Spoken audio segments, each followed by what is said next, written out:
समय हो गया है, आप सम्मान के साथ अपने स्थान पर बैठ जाइए।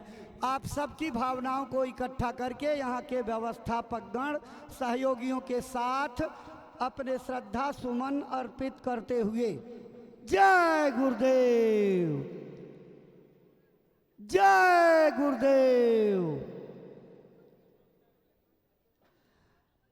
स्वागत की इसी श्रृंखला के बाद पूज्य महाराज जी के पावन चरण कमलों में प्रार्थना करते हैं कि गुरु महाराज का जो संदेश अपने मथुरा आश्रम से लेकर के संकल्प बना करके चले हैं, अपनी अमर वाणी से प्रेमी भाई बहनों को सुनाने समझाने की कृपा करें, ताकि आपकी अमर वाणी से प्रेरणा प्राप्त करके भाई बहन अपने जीवन की अनमोल सांसों का उपयोग करते हुए अपना मानव तन सफल, सार्थक एवं कामयाब बना सकें। परम श्रद्धेय पूज्य महाराज जी।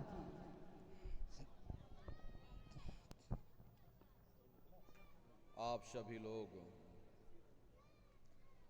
प्रेम के साथ में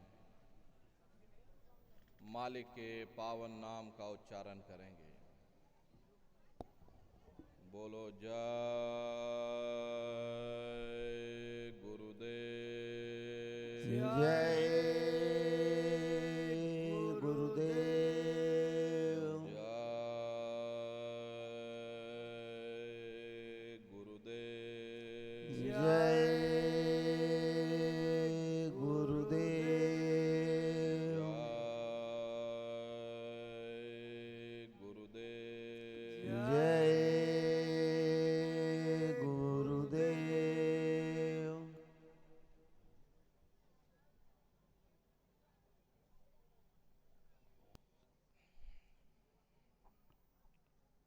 सर्वत्र विराजमान शब्द स्वरूप परम पूज्य स्वामी जी महाराज के श्री चरणों में कोटि कोटि नमन प्रणाम करते हुए इस सत्संग समारोह में पधारे हुए सभी सत्संगी धर्म प्रेमी भाई बहनों को सादर जय गुरुदेव। प्रेमी भाई बहनों, हम आप परम सौभाग्यशाली हैं। कैसे कलिकाल में हम लोगों को ये मानव तन, ये मनुष्य शरीर प्राप्त हुआ। उससे भी परम सौभाग्य की बात है कि मनुष्य रूपी मंदिर में बैठ करके हम लोगों को सत्संग सुनने का ये अवसर मिल रहा। सत्संग जल जो कोई पावे, मैलाई सब कट कट जावे। ये सत्संग है, ये कोई किस्से और कहानियां नहीं, नाच गाना ढोल और मजीरा नहीं। ये महात्माओं की अजर अमर वाणियां हैं। यदि आपने ध्यान से सुन लिया तो निश्चय ही आपको अपने मानव जीवन के उद्देश्यों के बारे में पता चलेगा कि आखिर ये मनुष्य शरीर हमको क्यों मिला है, क्या इसका उद्देश्य है, मरने के बाद हम लोग कहाँ जाएंगे, हमारे बाल बच्चे रिश्ते नातेदार कहाँ जाएंगे, हमारे कुटुंब परिवार वाले कहाँ जाएंगे और इनकी उस समय पर क्या हालत होगी। ये पराविद्या महात्माओं की पराविद्या है। हम आप इस जड़ संसार में फंस करके उस पराविद्या से अनभिज्ञ हो गए और अपने उद्देश्यों को भूल गए, अपने वादे को हम आप भूल गए। वो वादा जो हमने आपने माँ के गर्भ में किया था उस परम पिता परमात्मा से कि हे परमात्मा, इस बार हमको मौका दे दो, हमको मनुष्य शरीर दे दो, हम भजन करेंगे, भक्ति करेंगे, हम अपनी जीवात्मा का कल्याण करेंगे। लेकिन मानव तन मिलने के बाद में ना आपने भजन किया ना भक्ति की, बस माया की छाया में फंस करके इस मिथ्या जगत को अपना मान करके हम आप इसी में गोता खा रहे। प्रेमी भाई बहनों, इस दुनिया में हित मित भाई बंधु, रिश्ते नातेदार, कुटुंब परिवार वाले, इनमें से कोई भी चीज तुम्हारी जीवात्मा को इस अधोगति से बचा नहीं सकती। हम कौन हैं, हम कहाँ से आए हैं, हमें जाना कहाँ है, ये मानव मात्र के लिए एक जटिल प्रश्न बना हुआ है। इस प्रश्न का हल तब तक नहीं होगा जब तक इस धरा भूमि पर कोई संत महात्मा फकीर न मिल जाएं। इसीलिए वह मालिक अति दया और कृपा करके संतों महात्माओं को इस धरा धाम पर भेजते हैं। संत महात्मा फकीर यहाँ पर आकर के हम जीवों को समझाने की कोशिश करते कि भाई वो परमात्मा है, वो आपको मिलेगा, जीते जी मिलेगा, इसी मनुष्य शरीर में मिलेगा। इसी मनुष्य शरीर के अंदर जा करके परमात्मा से मिलने का एक दरवाजा है। उस दरवाजे का भेद केवल संतों महात्माओं को ही प्राप्त है। ये दुनिया के लोग, दुनिया की आवाम जनमानस भौतिकता के ज्ञान को पढ़ करके अहंकार में डूबे रहते हैं कि हमसे बड़ा कोई ज्ञानी नहीं। लेकिन उन बेचारों को ये नहीं मालूम कि जहां दुनिया का ज्ञान समाप्त होता है उसी के सिर की चोटी से ये आध्यात्मवाद, आत्मा और परमात्मा का ये गूढ़ ज्ञान, रहस्य विज्ञान प्रारंभ होता। उस विज्ञान को पाने के लिए सबसे पहले यह जरूरी है कि पहले आप मानवतावादी बनो, मानव धर्म और मानव कर्म को अपनाओ। मानव धर्म क्या है? इंसान इंसान के काम आवे, एक दूसरे की निस्वार्थ भाव से सेवा करे, सत्य, दया, अहिंसा, परोपकार आदि गुणों को अपने जीवन में उतार करके और किसी संत महात्मा की खोज करके उनके बताए हुए रास्तों पर चल करके उस मालिक की भक्ति करके अपनी जीवात्मा का कल्याण करा ले, यही इंसान का सबसे बड़ा मानव धर्म है। लेकिन आज इस कलिकाल में ये दुनिया की आवाम जनमानस इंद्रियों के भोग और वासनाओं में, शराबों और कबाबों में, मांस और मदिरा में सुख ढूंढने की कोशिश कर रही। ये चरित्र पतन जैसे कार्यों को अपना करके ये आवाम जनमानस कैसे सुखी हो सकती?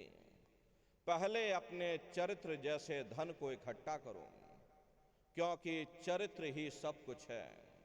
चरित्र ही मानव धर्म की पूंजी है। ये दुनिया भर के रगड़े और झगड़े, पिता पुत्र में लड़ाई, आदमी औरत में लड़ाई, घर परिवार में लड़ाई, समाज में लड़ाई, जातियों में लड़ाई, मुल्क में लड़ाई, हरे नर नारियों, ये इंसानों का काम नहीं है, ये हैवानों का काम है।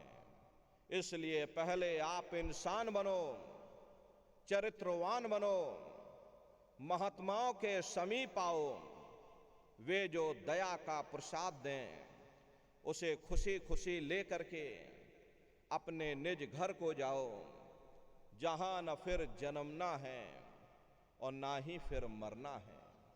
इसीलिए हमारे गुरु महाराज परम संत बाबा जय गुरुदेव जी महाराज ने आवाम जनमानस के बीच में ये आवाज लगाई है कि इंसानों, तुम अपने दीन ईमान पर वापस आ जाओ और इस जिस्मानी मंदिर में बैठ करके भगवान का सच्चा भजन करो, जिससे तुम्हारी ये जीवात्मा नरकों में जाने से बच जाए। अरे हम माने ना माने, लेकिन संत महात्मा त्रिकालदर्शी होते हैं, वे सब कुछ जानते हैं। अगर हम उनके वचनों को मान जाएंगे तो हम लोग बच जाएंगे, नहीं तो खाई और खंदक में जा करके गिर जाएंगे।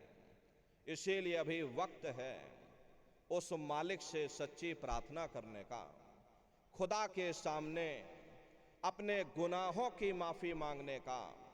अरे धर्म मजहब के नाम पर लड़ने झगड़ने का नहीं, जात बिरादरी के नाम पर लड़ने झगड़ने का नहीं।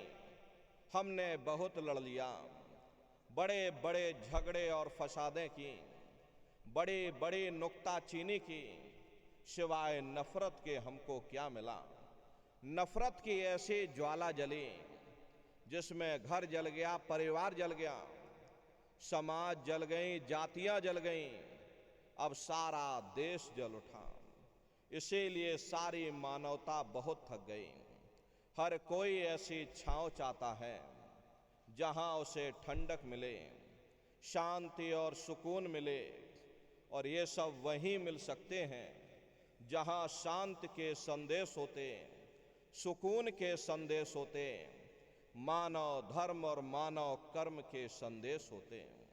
और ये संदेश केवल संत महात्मा फकीर देते हैं, जो समदर्शी होते हैं, जो समस्त जीवों के अंदर उस प्रभु के अंश को देखते हैं। ऐसे समदर्शी उन महात्माओं की खोज करो। ये मत देखना कि महात्मा किस जाति के हैं, महात्मा किस बिरादरी के हैं।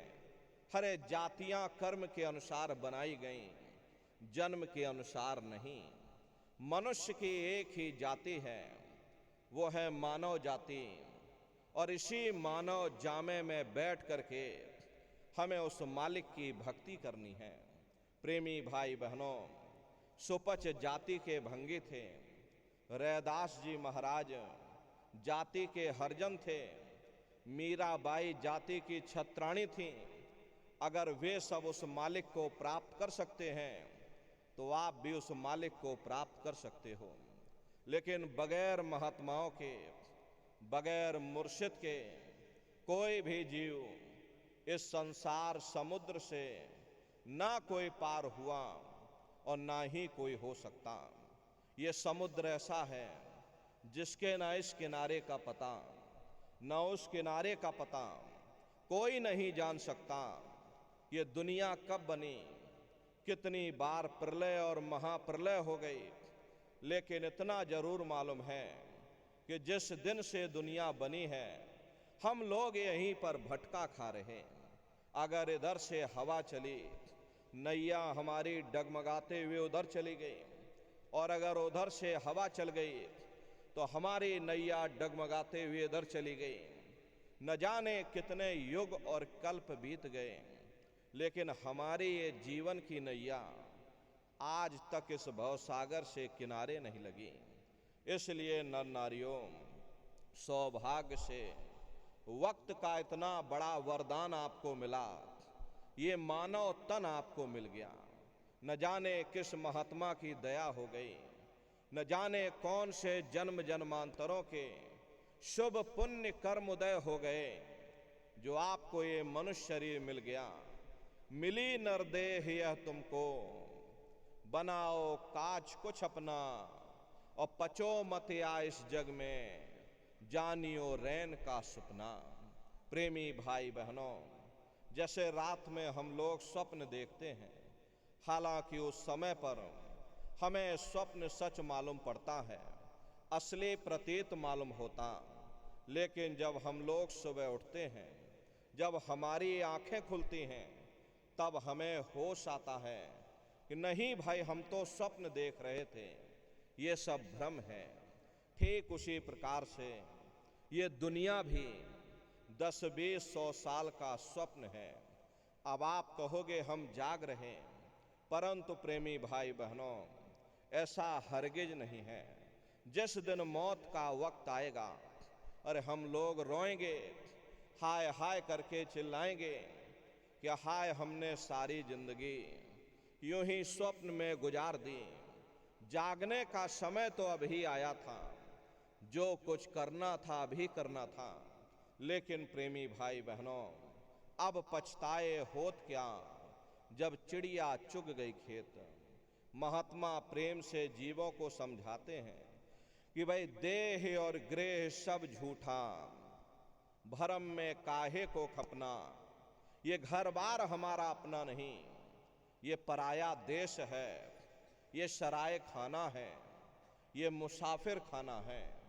ये शरीर भी तुम्हारा अपना नहीं है, ये भी काल का पिंजरा है, किराए का मकान है, पराया मकान है।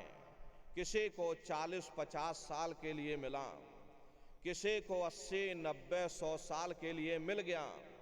जितने जितने श्वास उस मालिक ने बख्शे हैं, उसे भुगतने के बाद में हमें शरीर को यहीं छोड़ जाना।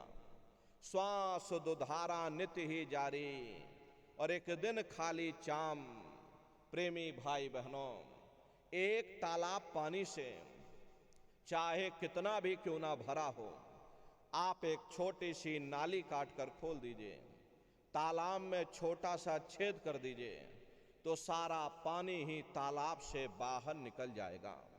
ठीक उसी प्रकार से हमारा ये शरीर भी श्वासों का भंडार है, और जब तक श्वासों का भंडार जारी है, हम दुनिया के काम काज में फंसे हुए, दुनिया के कारोबार में हम आप उलझे हुए।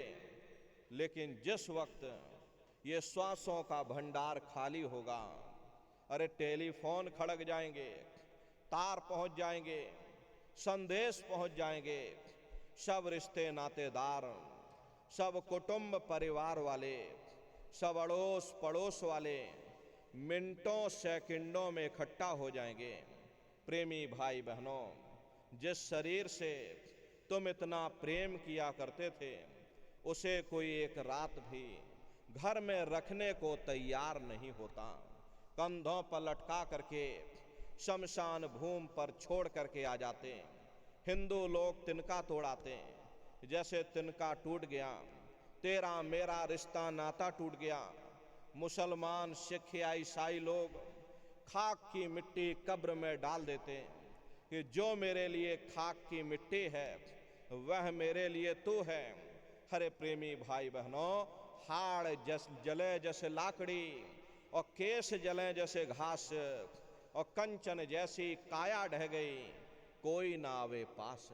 ये कहानी हमारी आपकी यहीं समाप्त हो गई। मामूली कष्ट नहीं होता, मौत के समय में घनघोर पीड़ा होती है। जनमत मरत दुसह दुख होई। सहजो बाई ने बयान किया है कि सहजो मौत आइया, अंगे अंग दिया तोड़, और हिया जरे छाती फटे, उठे पीर घनघोर। गुरु महाराज सत्संग में फरमाते थे कि जैसे 1,00,000 बिच्छू एक साथ मिल करके हमारे शरीर पर डंक मारें, उससे भी लाखों करोड़ों गुना ज़्यादा मौत के समय में दर्द होता है। जब मृत्यु आती है तो किस तरह से प्राण निकलते हैं, हमारे प्राणों के निकलने की क्या प्रक्रिया होती है, जरा उसे संक्षिप्त में समझ लीजिए। सिमटत भास श्वास उठ जावे, और प्राणपति जम सिमट समावे। उस समय हमारी ये श्वासें रुक जाती, शरीर की चेतना पीछे की तरफ सिमटने लगती तो सबसे पहले गुदा चक्र टूटता है, क्योंकि गुदा चक्र में पृथ्वी का वास होता। गुदा चक्र टूट करके ऊपर इंद्रिय चक्र में समा जाता। इंद्रिय चक्र में जल का वास होता, यानी जल ने पृथ्वी को घोल दिया। फिर जब इंद्रिय चक्र टूटेगा तो ऊपर नाभि चक्र में समा जाएगा। ये नाभि चक्र में अग्नि का वास होता, यानी अग्नि ने फिर जल को सुखा दिया। ये नीचे से सिमटाव होता है, नीचे से ऊपर की ओर सिमटाव होता। पैरों के तलवे से लेकर के ये सिर की चोटी तक सिमटाव होता। फिर जब ये नाभि चक्र टूटेगा तो ऊपर हृदय चक्र में समा जाएगा। हृदय चक्र में वायु का वास होता, यानी वायु ने अग्नि को अपने में समाहित कर लिया और इस तरह से वायु आकाश में उड़ गई। ये आंखों की पुतलियां ऊपर पलट जाती हैं, मुंह खुला का खुला रह जाता। जब यह कर्म कला उपजावे और बुद्धि सुरत की आन दबावे, जब यह जीवात्मा पांचों तत्वों को लांग करके जल पृथ्वी अग्नि वायु आकाश पांचों तत्वों को लांग करके ऊपर आती है तो काल दाढ़ में आन दवानी और जब ढरके नैनन से पानी। जब काल अपनी दाढ़ में दबाता है उस समय नेत्रों से पानी निकलता, इंद्रियां टूट टूट करके चकनाचूर हो जाती। सब रिश्ते नातेदार खड़े रह जाएंगे, डॉक्टर वैद्य और हकीम सब घेरे रह जाएंगे, लेकिन उस समय आपकी कोई मदद नहीं कर पाता। यमदूत आते हैं, प्राणों की डोरी को तोड़ देते हैं और जीवात्मा को खींच करके इस शरीर से बाहर कर दिया जाता। जैसे ही जीवात्मा शरीर से अलग हुई, ये शरीर हमारा मिट्टी हो जाता। अरे इस मिट्टी को ले जा करके शमशान भूमि पर जला करके राख कर देते। हमारा आपका नाम, हमारी आपकी जात बिरादरी, ये रुतबा, ये शानो शौकत उसी शमशान भूमि पर जल करके खाक हो जाता। ये कहानी हमारी आपकी यहीं समाप्त हो गई। लेकिन उधर देखो क्या होता, तुम्हारी जीवात्मा को ले जा करके ऊपर धर्मराज की कचहरी में पेश कर दिया जाएगा। वहां पलक झपकते ही तुम्हारे अच्छे और बुरे कर्मों का हिसाब किताब हो जाएगा। धर्मराज तुमको सजा सुना देंगे कि ले जाओ इनको फलाने नरक में डाल दो, क्योंकि मैंने इनको मौका दिया था। जब ये माँ के गर्भ में उल्टे लटके हुए थे, सिर इनका नीचे था, पैर इनके जब ऊपर थे, उस समय इन्होंने मुझसे प्रार्थना की थी कि हे मालिक, अब प्रभु कृपा करहु हुए भांति और सब तज भजन करह दिन राति। कि हे परमात्मा, इस बार हमको मौका दे दो, हमको मनुष्य शरीर दे दो, हम भजन करेंगे, भक्ति करेंगे, हम अपनी जीवात्मा का कल्याण करेंगे। तो मैंने इनकी प्रार्थना को स्वीकार कर लिया और इनको मैंने सुंदर सा ये मनुष्य शरीर दे दिया और कह करके मैंने भेजा था कि भाई ये मनुष्य शरीर ये किराए का मकान है, ये तुम्हारा अपना नहीं है। अगर ये तुम्हारा अपना होता तो हमेशा तुम्हारे पास रहता। ये तुम्हारा अपना नहीं, ये मैंने तुमको कुछ समय के लिए किराए का मकान दिया है। हाँ, तुम अपनी जीवात्मा को मेरे किराए के मकान में बैठा करके उस मालिक की भक्ति करके अपनी जीवात्मा का कल्याण करा लेना। मैंने कुछ समय के लिए तुम सबको ये किराए का मकान दिया और जब समय पूरा होगा तो मैं अपने सिपाहियों को भेजूंगा और उस समय पर तुम मेरे किराए के मकान को खाली कर देना। लेकिन इतना ध्यान रखना कि जैसा साफ सुथरा मैंने तुमको ये किराए का मकान दिया है, वैसा ही साफ सुथरा तुम मुझको वापस लौटाना। लेकिन इस किराए के मकान में बैठ करके इन्होंने बुरे खोटे पाप कर्म कर डाले। मेरे किराए के मकान को इन्होंने अपने कर्मों से गंदा कर दिया, इसलिए कर्मों की सजा इनको मिलेगी। ले जाओ इनको फलाने नरक में डाल दो। अरे महात्मा कभी झूठ नहीं बोलते। महात्माओं ने जब साधना किया, साधना करके जब ऊपर गए और ऊपर जा करके जब उन्होंने नरकों का हाल देखा तो हमारी आपकी जानकारी के लिए उन्होंने धर्म ग्रंथों में लिख दिया कि लोह के खम्भ तपत के माही, और जहां जीव को ले चिपटाई वहां लोहे के खंबे अग्नि से धधक धधक कर लाल हो रहे। ऐसे खोटे जीवों को उन्हीं खंभों पर लिटा दिया जाता। जीव हाय हाय करके तड़फता है, तड़फ तड़फ जीव जुलम बुखारी, और तपत खम्भ दुख उपजे भारी। असहनीय वेदना होती, असहनीय दुख दर्द होता, जीव वहां रोता और चिल्लाता रहता। लाखों लाख जोजन मील तक तुम्हारे रोने चीखने चिल्लाने की आवाज वहां गूंजती है, लेकिन प्रेमी भाई बहनों, वहां कोई तुम्हारी पुकार सुनने वाला नहीं, कोई तुम्हारी दर्द भरी आवाज को सुनने वाला नहीं। ये दुर्दशा क्यों हो गई? क्योंकि हम लोग मनमुखी हो गए, मन के कहे पर चलने लग गए, मन के कहे पर चल करके बुरे खोटे पाप कर्म करने लग गए। कर्मों का ये जखीरा अंबार के अंबार हमने अपने सिर पर लाद लिए, आज उन्हीं कर्मों का हम आप भोग पा रहे। अरे महात्मा कहते हैं नर के अनेक नियोर हैं, कहाँ लग कहूँ बखान, दुख भोगते यह जीव जो जाने जो भोग समान। कहते भाई एक नरक नहीं, ऐसे वहां पर अनेकों अनेक नरक बने हुए। गरुड़ पुराण में 36 प्रकार के नरकों का वर्णन किया गया। कुंभी नरक निदान है, पड़े जीव जग जाए, सिर समेत डूबा रहे, और सदा नरक के माही। कुंभी नरक कल्प लो वासा, और मुख में नरक नाक में श्वासा। कल्प लो वासा यानी 1000 चौकड़ी युग का एक कल्प होता है, और कल्प लो वासा यानी युगों युगों तक ये जीव नरकों की यातनाओं को भोगता रहता। और नरकों की यातनाएं भोगने के बाद में इसी जीवात्मा को सीधे आपको मनुष्य शरीर नहीं मिलेगा, बल्कि 4 खान 84 लाख योनियों में फिर डाल दिया जाएगा। जैसे बच्चा होता है, अब बच्चा पहले कक्षा 1 पास करेगा और फिर कक्षा 2 में जाएगा, ऐसे ही प्रेमी भाई बहनों वहां पर भी पूरा चैनल बना हुआ। नरकों की यातनाओं को भोगने के बाद में इन्हीं जीवों को 4 खान 84 लाख योनियों में डाल दिया जाता।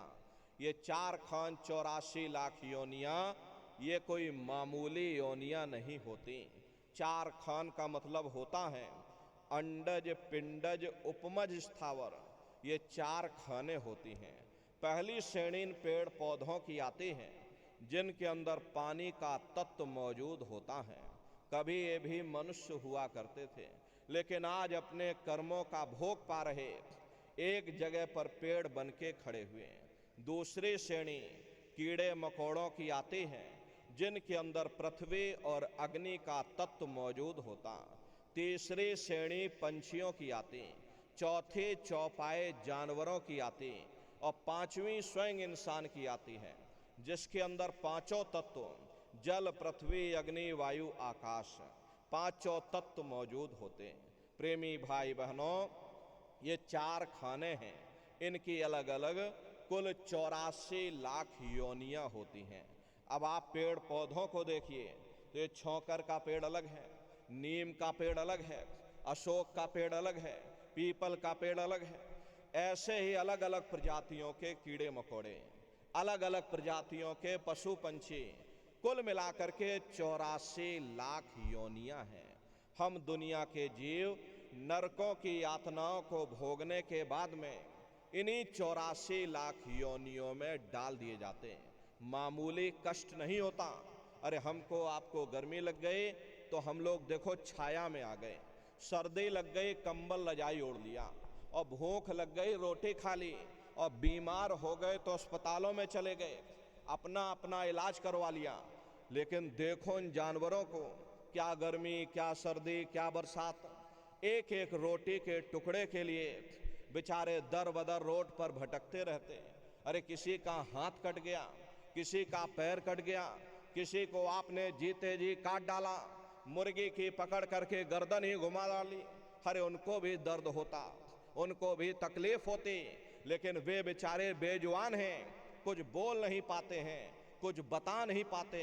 हम लोगों के अंदर ये जुबान है, हम लोग बोल बता देते, वे सिर्फ रोते और चिल्लाते रहते। अरे कौन उनकी पुकार सुनने वाला, कौन उनकी दर्द भरी आवाज को सुनने वाला, कौन सी अदालत में जाकर के वे बेचारे दरवाजा खटखटाएं, या कौन मजिस्ट्रेट उनकी फरियाद को सुनेगा। प्रेमी भाई बहनों, कोई सुनने वाला नहीं। अरे कई जन्म भय कीट पतंगा, कई जन्म भय मीन कुरंगा, कई जन्म पंखी सर्प होयो, कई जन्म है वर वृक्ष जोयो, मिल जगदीश मिलन की वरिया, और चिरंकार यह देश सजरिया। करोड़ों करोड़ युगों से हम लोग नरकों की यातनाओं को भोगने के बाद में फिर कभी कीड़े पतंगों की योनि में डाल दिए जाते हैं, कभी पेड़ पौधों की योनि में डाल दिए जाते हैं, तो कभी पशु और कभी पंछियों की योनि में डाल दिए जाते हैं। प्रेमी भाई बहनों, 84 लाख योनियों की सबसे जो आखिरी योनि होती है वो गाय और बैल की योनि होती है। गाय स्त्री का रूप लेती है और बैल पुरुष का रूप लेते हैं। ये 84 लाख योनियों की सबसे आखिरी योनि यानी कि अंतिम पायदान होता है। उसके बाद तब जाकर के हम लोगों को दोबारा फिर से मनुष्य शरीर प्राप्त होता। इसीलिए कहा गया है कि बड़े भाग्य मानुष तन पाया, कोट जन्म जब भटका खाया। कोटान कोट जन्म जन्मांतरों तक अलग अलग योनियों में भटकने के बाद में तब बड़े सौभाग्य से तुम लोगों को ये मनुष्य शरीर मिला। लेकिन बड़े अफसोस की बात है कि जैसे किसी को हीरा मिल गया, उसे हीरे की परख नहीं, उसने हीरे को ले जाकर गधे के गले में बांध दिया। ठीक उसी प्रकार से ये मनुष्य शरीर उत्तम से उत्तम है, लेकिन इंसान इसकी कद्र नहीं करता। खाने पीने ऐशो इशरत में अपने कीमती समय को और श्वासों की पूंजी को बर्बाद कर देता। रात गवायो सोए के, दिवस गवायो खाए, और हीरा जन्म अमोल था, कौड़ी बदले जाए। भगवान राम ने कहा कि बड़े भाग्य मानुष तन पाया, सुर दुर्लभ सद ग्रंथ ही गाया। सुर कहते हैं देवताओं को। बड़े से बड़े देवी और देवता भी इस मनुष्य शरीर को पाने के लिए तरसते हैं, क्योंकि देवी देवता भी अपने पुण्य कर्मों का भोग स्वर्ग वैकुंठ में भोग रहे, उनको मुक्ति नहीं है। अगर उनको मुक्ति पाना है तो उनको भी मनुष्य शरीर में आना पड़ेगा, क्योंकि इसी मनुष्य रूपी मंदिर में बैठ करके हम उस परमात्मा की भक्ति कर सकते। इसीलिए संतों महात्माओं ने इस पंच भौतिक शरीर को सच्चा हरि मंदिर कहकर याद किया कि हरि मंदिर यह शरीर है और ज्ञान रतन प्रकट होए, ये असली हरि मंदिर है।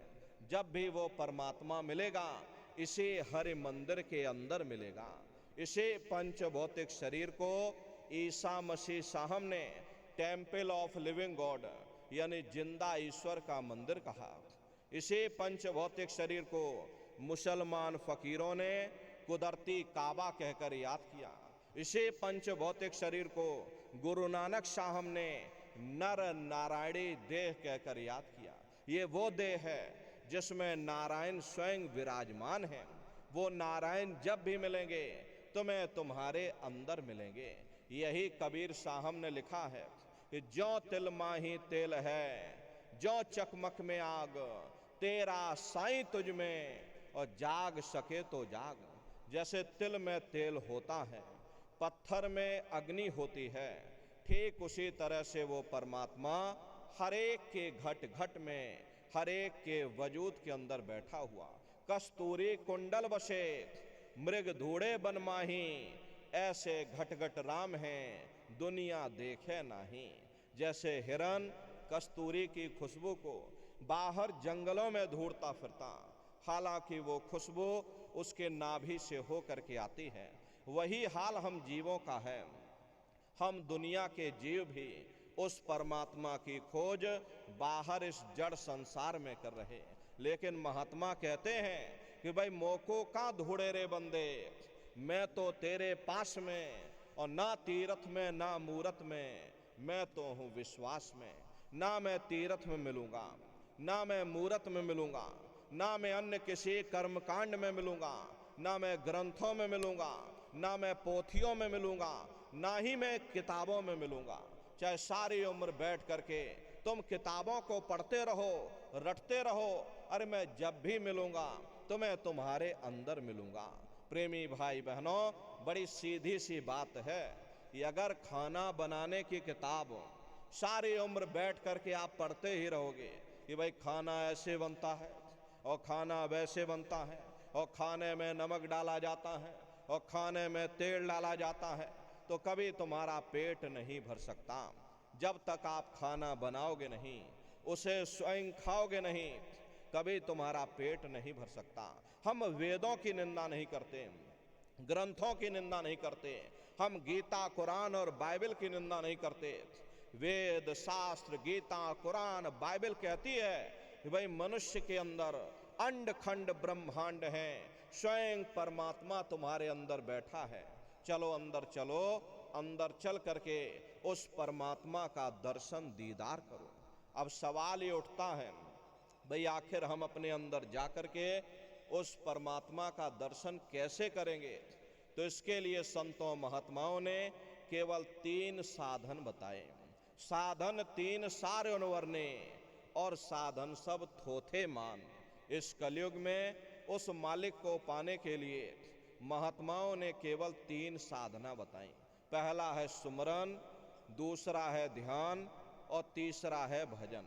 सुमरन कहते हैं मालिक को याद करना, ध्यान कहते हैं अपनी दिव्य दृष्टि को खोलना, और भजन कहते हैं कान में उंगली डाल करके उस शब्द को सुनना, उस नाम को सुनना, उस देववाणी आकाशवाणी को सुनना जो 24 घंटे तुम्हारे अंदर गूंज रही है। तो कैसे आप लोग सुमरन करोगे, कैसे आप लोग ध्यान करोगे, कैसे आप लोग भजन करोगे? प्रेमी भाई बहनों, ये सुरत शब्द नाम योग की साधना है। जितने भी महात्मा इस धरती पर आए, सबसे पहले कबीर साहब आए। कबीर साहब ने सुरत शब्द नाम योग की साधना जारी की। उसके बाद गुरु नानक साहब आए। गुरु नानक साहब ने भी सुरत शब्द नाम योग की साधना जारी की। उसके बाद और भी महात्मा आए, कबीर, नानक, दादू दरिया, भीखा रविदास, पलटू जगजीवन। चित्रकूट में आप चले जाइए, गोस्वामी जी महाराज जिन्होंने रामचरितमानस बनाई, उन्होंने भी उस मालिक को पाया, सुरत शब्द नाम योग की साधना करके ही पाया। अरे आपके राजस्थान की धरती पर देखो, मीराबाई हुई, सहजोबाई हुई, उन्होंने भी उस मालिक को पाया तो सुरत शब्द नाम योग की साधना करके ही पाया। प्रेमी भाई बहनों, ये सुरत शब्द नाम योग की साधना है। इस साधना की 3 क्रियाएं हैं, सुमरन, ध्यान और भजन। तो कैसे आप लोग सुमरन करोगे, कैसे ध्यान करोगे और कैसे भजन करोगे, जरा बैठ करके अच्छी तरह से आप लोग समझिएगा और फिर घर पर जा करके करिएगा। तो सबसे पहले सुमरन कैसे किया जाएगा? सुमरन करने के लिए एक माला आप लोग ले लेना। ये देखिए प्रेमी भाई बहनों, 108 दाने की ये माला है। अपने अपने घरों में बैठ करके बाहर से अपनी आँख को बंद कर लेना। दोनों आँखों के मध्य भाग में अपने ध्यान को रोक करके और दाने दाने पर जय गुरुदेव नाम का उच्चारण करिएगा। हर दाने पर जय गुरुदेव नाम, हर दाने पर जय गुरुदेव नाम, जय गुरुदेव, जय गुरुदेव, जय गुरुदेव, कुल 108 बार करिएगा। दोबारा इसी जगह फिर वापस आ जाओगे। जब आप जय गुरुदेव नाम का उच्चारण करोगे तो दोनों आँखों के मध्य भाग में अपने ध्यान को रोक करके और दाने दाने पर जय गुरुदेव नाम का उच्चारण करिएगा। जिसको आप याद कर रहे हो, एक समय ऐसा आएगा वो अंतर में तुम्हारे सामने प्रकट हो जाएगा। उसके स्वरूप को देख लेना, फिर उसी के स्वरूप को याद करके जय गुरुदेव नाम का सुमरन सभी नए प्रेमी भाई बहन करिएगा। दूसरी बार फिर यहीं से जय गुरुदेव नाम का सुमरन, तीसरी बार फिर यहीं से जय गुरुदेव नाम का सुमरन, चौथी बार फिर यहीं से जय गुरुदेव नाम का सुमरन। इस तरह से कुल 8 बार जय गुरुदेव नाम का सुमरन सभी नए प्रेमी भाई बहन करिएगा। 8 बार करने के बाद ये माला आप रख देना। प्रेमी भाई बहनों, ये जय गुरुदेव नाम किसी साधारण इंसान का नाम नहीं, ये स्वयं उस अनामी महाप्रभु का नाम है। समय समय पर संत महात्मा फकीर इस धराधाम पर आकर के अपने अपने समय पर आकर के अपनी साधना के द्वारा उस मालिक के नाम को जगाते हैं, उस मालिक के नाम को सिद्ध करते हैं। जैसे कबीर साहब आए, कबीर साहब ने साहिब नाम सिद्ध किया। गुरु नानक साहब आए, गुरु नानक साहब ने वाह गुरु नाम सिद्ध किया। गोस्वामी जी महाराज आए, गोस्वामी जी महाराज ने राम नाम सिद्ध किया। मीराबाई आई, मीराबाई ने गिरधर नाम सिद्ध किया। सूरदास जी महाराज आए, सूरदास जी महाराज ने श्याम नाम सिद्ध किया। इसी तरह से हमारे गुरु महाराज जय गुरुदेव नाम सिद्ध करके गए। जय गुरुदेव नाम का जहाज लगा कर गए। अगर इस जहाज पर सारी दुनिया बैठेगी, ये जहाज सारी दुनिया को पार करेगा। नए जीवों के लिए नामदान को और सरल से सरल किया गया। वरना बहुत से पुराने पुराने प्रेमी हैं, अगर उनसे पूछ लिया जाए कि भाई जरा नाम रूप स्थान गाजे बाजे बता दो, वो तक भूल जाते हैं। अब इतने पुराने हो करके आज तक याद नहीं कर पाए। इसीलिए नए जीवों के लिए इस रास्ते को और सरल से सरल किया गया। एक है साध है सब सध है, और सब साध है सब जाए। पहले अपने गुरु की उंगली पकड़ लो, क्योंकि गुरु तुम्हारा सच्चा रहबर है। गुरु गोविंद दो खड़े काके लागू पाई, बलिहारी गुरु आपने जिन गोविंद दियो बताई। महिमा उन्हीं की है जिन्होंने गोविंद को लखा दिया। इसीलिए कहा जाता है गुरुर ब्रह्मा गुरुर विष्णु गुरुर्देवो महेश्वरः गुरुर साक्षात पर ब्रह्म तस्मै श्री गुरुवे नमः। तीन लोक नौ खंड में और गुरु से बड़ा न कोई, और करता करे न कर सके, और गुरु करे सो होई। इसलिए प्रेमी भाई बहनों, साधना करने से पहले जय गुरुदेव नाम का सुमरन सभी नए प्रेमी भाई बहन करिएगा। सुमरन करने के बाद में फिर आप ध्यान पर बैठिएगा। दूसरा है ध्यान, और ध्यान कहते हैं अपनी दृष्टि को एकाग्र करना, अपनी दिव्य दृष्टि को खोलना। कैसे आप लोग ध्यान करोगे जरा अच्छी तरह समझ लो। अपने अपने घरों में पलथी मार करके बैठिएगा। शरीर को टाइट मत करना। बहुत से प्रेमी एक गलती कर देते हैं, जब आप ध्यान पर बैठते हो तो ध्यान के समय आप शरीर को बिल्कुल टाइट कर देते हैं। यदि आप अपने शरीर को एकदम टाइट कर दोगे, ये शरीर आपका थक जाएगा, फिर शरीर ढीला पड़ जाएगा, फिर जैसे के तैसे हो जाओगे। इसलिए प्रेमी भाई बहनों, ध्यान के समय अपने शरीर को बिल्कुल ढीला छोड़ देना। जितना आराम से आप बैठोगे उतना आपके लिए अच्छा रहेगा। तो ढीले बदन से आराम से बैठिएगा। आँखों को धीरे से बंद कर लेना। दोनों आँखों के मध्य भाग में दूर सामने देखिएगा, सामने आपको अंधेरा दिखाई देगा। बस उसी अंधेरे में एक जगह पर आप अपनी दृष्टि को एकाग्र करिएगा। होशियारी यही रहे ये आँखों की पुतलियाँ हिलने ना पाएं। शुरुआती समय में ये आँखों की पुतलियाँ आपकी अंदर अंदर हिलेंगी, लेकिन जब आप अभ्यास करोगे, करत करत अभ्यास ते जड़मत होत सुजान, जब अभ्यास करते रहोगे तो आँखों की पुतलियाँ हिलना बंद हो जाएंगी। तो दूर सामने अंधेरे में एक जगह पर अपनी दृष्टि को रोकिएगा, या उस अंधेरे को ही आप देखते रहना। दृष्टि अपने आप अंधेरे में एकाग्र हो जाएगी। उस समय किसी के बारे में सोचना नहीं, किसी के बारे में विचार मत करिएगा। शरीर को बिल्कुल हिलाना डुलाना नहीं, शून्य हो करके बस सामने अंधेरे को देखते रहो। देखते देखते देखते देखते आपकी दृष्टि अंधेरे में एकाग्र हो जाएगी। और जैसे ही आपकी दृष्टि उस अंधेरे में एकाग्र होगी तो सुई की नोक के बराबर काले में भी काला बिंदु, बड़ा चमकीला बिंदु होगा। तारे की तरह चम चम चम चम चमकेगा। वो चमकता हुआ बिंदु आपको सामने दिखाई पड़ जाएगा। और जब वो चमकता हुआ बिंदु सामने दिखाई पड़ जाए, तब आप अपनी दृष्टि को उस बिंदु पर एकाग्र कर देना। जब आप अपनी दृष्टि बिंदु पर एकाग्र कर दोगे तो बिंदु के चारों तरफ से बड़ा भारी प्रकाश निकलेगा, चक्र की तरह से बहुरंगी प्रकाश होगा। वो प्रकाश धीरे धीरे बड़ा होता चला जाएगा। साधक इतना मोहित हो जाता है कि बिंदु को तो छोड़ देता है और दाएं बाएं प्रकाश को देखने में लग जाता। जब आप दाएं बाएं प्रकाश को देखने में लग जाओगे, क्योंकि प्रकाश उस बिंदु से निकल रहा और आपने बिंदु को छोड़ दिया, प्रकाश को देखने में लग गए, तो प्रकाश भी गायब हो जाएगा, वो बिंदु भी गायब हो जाएगा, फिर अंतर में अंधेरा छा जाएगा, फिर आपको उतनी मेहनत करनी पड़ेगी। इसलिए दाएं बाएं बिल्कुल मत देखिएगा, आपका निशाना उस चमकते हुए बिंदु पर टिका रहे। जब एक टक हो करके आप उस बिंदु को देखते रहोगे तो वही बिंदु दरवाजा है। उसी को हरि का द्वार यानी कि हरिद्वार कहा गया। बहुत विशाल वो दरवाजा, ये संसार कुछ नहीं है। ऐसे लाखों संसार इकट्ठे करके एक साथ दरवाजे के अंदर डाल दो, पता तक नहीं चलेगा।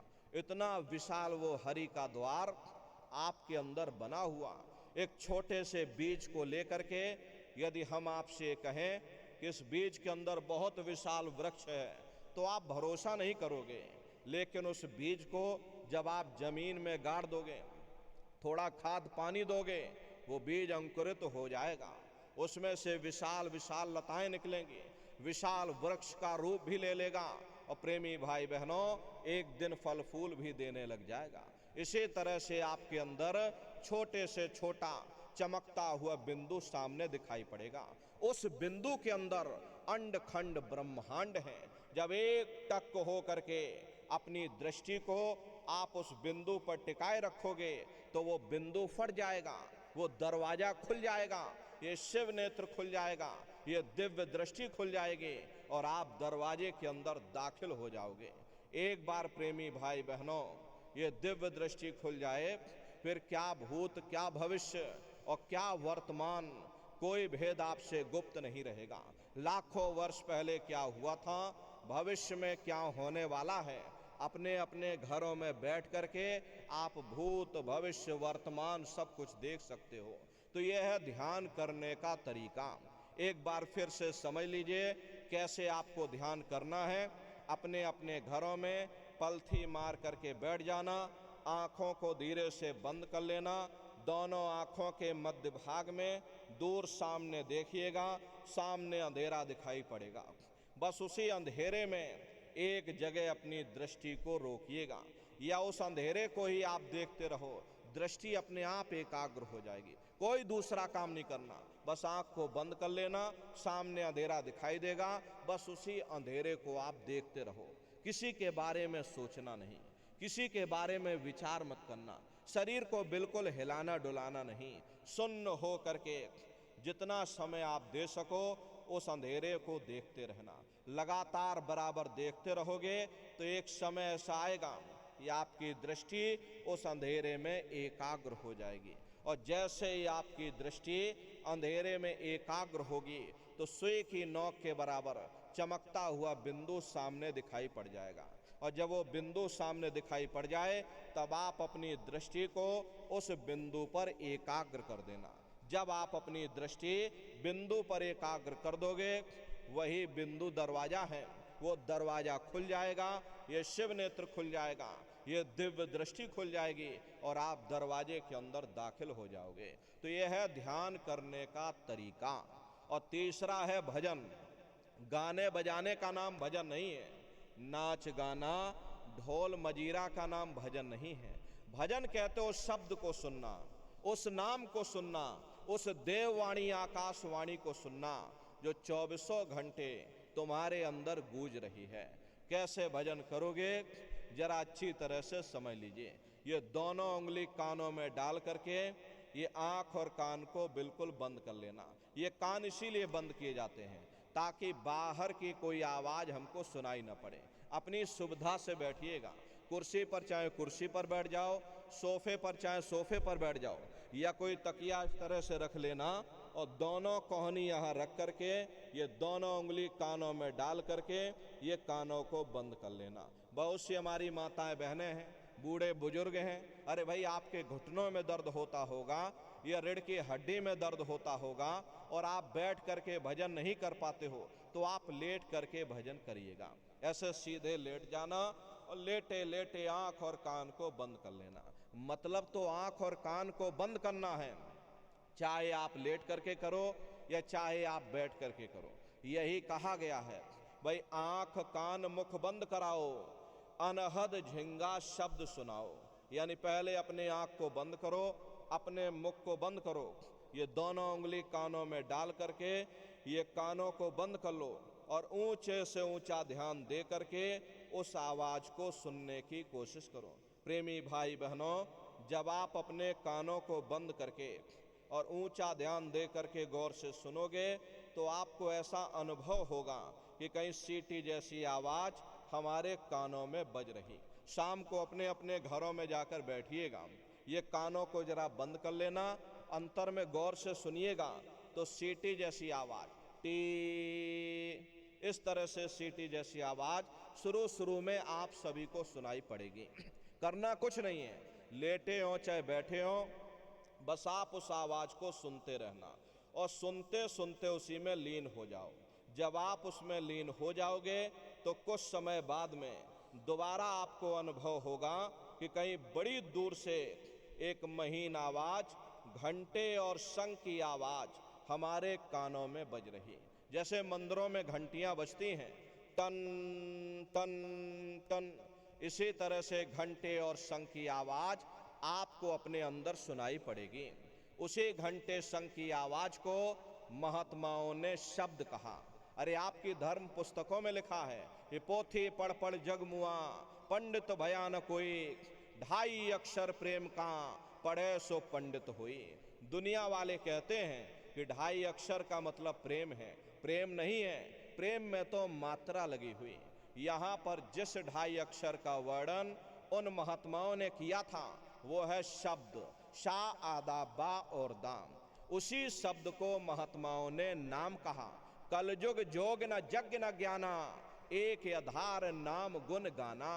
कलयुग में न योग है, न यज्ञ है, न ये ज्ञान है। कलयुग में क्या है? कलयुग केवल नाम आधारा, सुमेर सुमेर नर उतर ही पारा। कलयुग में केवल नाम का आधार है।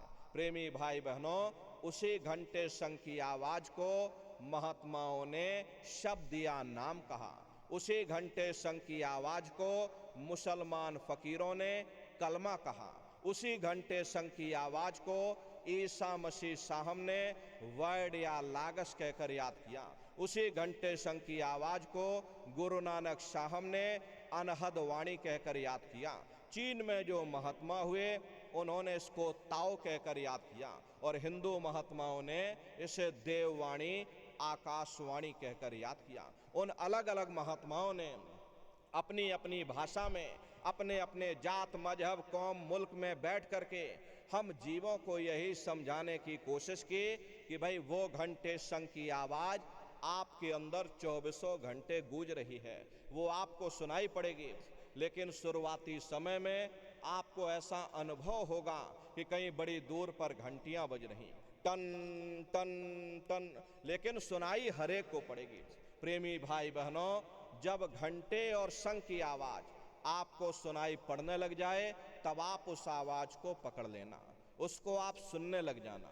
जब आप उसको सुनने लग जाओगे तो वो आवाज धीरे धीरे बढ़ना शुरू होगी और बढ़ते बढ़ते इस कदर बढ़ेगी कि आपके रोम रोम में घंटे और शंख की आवाज गूंजने लग जाएगी।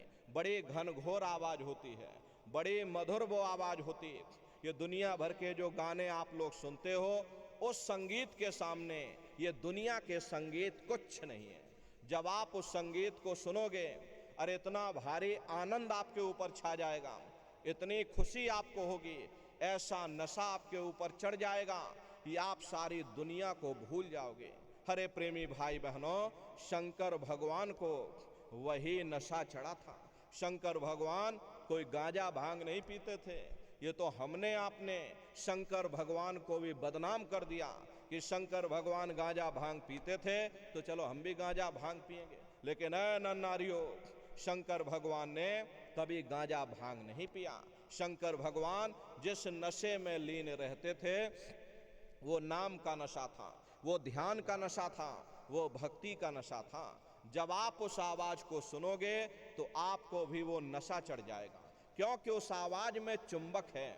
जब आप उस आवाज को सुनोगे तो वो आवाज आपको अपनी ओर खींचेगी, और जब खिंचाव होगा तो जीवात्मा का फैला हुआ प्रकाश 9 दरवाजों से सिमटने लगेगा। अब ये 9 दरवाजे कौन कौन से हैं? देखो प्रेमी भाई बहनों, अच्छी तरह समझिएगा, ये बहुत बड़ा विज्ञान है। दुनिया का विज्ञान जब समाप्त हो जाएगा तो ये विज्ञान प्रारंभ होगा। तो 9 दरवाजे कौन कौन से हैं? 2 आंख, 2 कान, 2 नाक के सुराख, 1 मुंह, 2 मलमूत्र का रास्ता, ये शरीर के 9 दरवाजे हैं। सबसे पहला दरवाजा गुदा चक्र आता है। गुदा चक्र में गणेश जी वास करते हैं। गणेश जी वहाँ के मालिक हैं।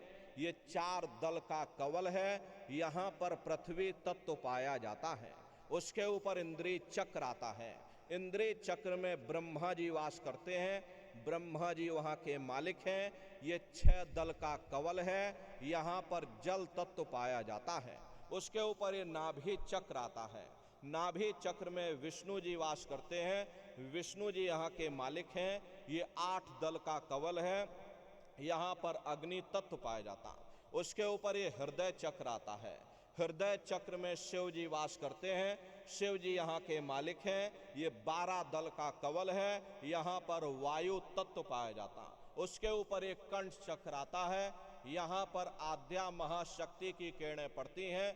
ये 16 दल का कवल है। और आप सबसे ऊपर, तुम्हारी जीवात्मा सबसे ऊपर दोनों आंखों के मध्य भाग में बैठी है, जहाँ पर देवियाँ बिंदी लगाती हैं और पुरुष यहाँ पर ये टीका लगाते हैं। ये बिंदी और टीका यहाँ पर हम लोग इसीलिए लगाते हैं क्योंकि यहीं पर हमारी जीवात्मा बैठी है, उसका श्रृंगार किया जाता। तो ये 10वां द्वार है जहाँ पर तुम्हारी जीवात्मा बैठी हुई। इसी 10वें दरवाजे पर बैठ करके ये जीवात्मा अपने प्रकाश को 9 दरवाजों में फैलाती है, जिससे आपका ये शरीर चलता, आपके हाथ चलते, आपके पैर चलते हैं। जब आप भजन करोगे और घंटे शंख की आवाज को जब आप सुनोगे तो उस आवाज में चुंबक है, वो आवाज आपको अपनी ओर खींचेगी। और जब खिंचाव होगा तो जीवात्मा का फैला हुआ प्रकाश 9 दरवाजों से सिमट करके यही 10वें दरवाजे पर इकट्ठा हो जाएगा। और जैसे ही सारी शक्ति, सारी चेतना सिमट करके यहाँ पर इकट्ठी हुई तो शब्द क्या काम करेगा? शब्द तुम्हारी जीवात्मा को खींच करके इस शरीर से बाहर कर देगा। फिर आप अपनी आंखों से देखिएगा कि हमारा शरीर ये है, हम ये खड़े। आप अपने शरीर से अलग हो जाओगे। जैसे चिड़िया होती है, चिड़िया घोंसले से निकल करके आसमानों की उड़ान भरती है और शाम को फिर अपने घोंसले में आ जाती है। ऐसे ही तुम्हारी ये जीवात्मा इस शरीर रूपी घोंसले से निकल करके ब्रह्मांडों की सैर करेगी, देवी देवताओं के दर्शन करेगी, भगवान राम के दर्शन करेगी, भगवान कृष्ण के दर्शन करेगी और घूम करके फिर अपने शरीर रूपी घोंसले में वापस आ जाएगी। प्रेमी भाई बहनों, ये ब्रह्मा विष्णु महादेव जिनकी आप सभी लोग पूजा करते हो, ये जीवन आपका बीत गया, लेकिन कभी आपने विचार ये नहीं किया भाई जिनकी हम लोग पूजा कर रहे, आखिर ये ब्रह्मा विष्णु महादेव कौन हैं? ये कहाँ पर रहते हैं? ये क्या काम करते हैं? अरे इनके माँ बाप कौन हैं? भगवान राम कौन है? भगवान कृष्ण कौन है? ईश्वर कौन है? ब्रह्म कौन है? पर ब्रह्म कौन है? ये कहाँ पर रहते हैं? तो जरा संक्षिप्त में आप समझिएगा, क्योंकि अगर हम इसका वर्णन करेंगे लाखों वर्ष लग जाएंगे। इस आसमान के ऊपर प्रेमी भाई बहनों ये लोक बने हुए, लेकिन उसका वर्णन करने में इतने विशाल लोक हैं, एक लोक का वर्णन करने में लाखों लाख वर्ष बीत जाएंगे। लेकिन संक्षिप्त में आपको बताया जा रहा कि किन किन मंडलों को पार करते हुए तुम्हारी ये जीवात्मा अपने 5वें मंडल पर यानी कि सचखंड में पहुंचेगी। प्रेमी भाई बहनों, जब आप भजन करोगे और घंटे शंख की आवाज को पकड़ करके जब आप शरीर रूपी घोंसले से बाहर निकल जाओगे तो उसी घंटे शंख की आवाज को पकड़कर ये जीवात्मा ब्रह्मांडों की चढ़ाई करती है। पलक झपकते यह जीवात्मा खरबों योजन ऊपर चली जाती। ये चांद सूरज सितारों को पार करने के बाद में सबसे पहले जो आपको लोक मिलेगा उसे महात्माओं ने शिवलोक कहा। शिवलोक तमोगुणी स्थान है, वहाँ के मालिक शिव जी हैं, वो पार्वती जी के साथ उस लोक में विराजमान हैं। शिव जी का दर्शन करने के बाद फिर जब आप ऊपर चढ़ोगे उसी के ऊपर ब्रह्मा जी का लोक आएगा। ब्रह्मा जी का लोक वो रजोगुणी स्थान है, वहाँ के मालिक ब्रह्मा जी हैं, वो गायत्री सावित्री और सरस्वती के साथ उस लोक में विराजमान हैं। और ब्रह्मा जी का दर्शन करने के बाद फिर घंटे शंख की आवाज को पकड़ करके फिर जब आप ऊपर जाओगे उसी के ऊपर विष्णु लोक आएगा।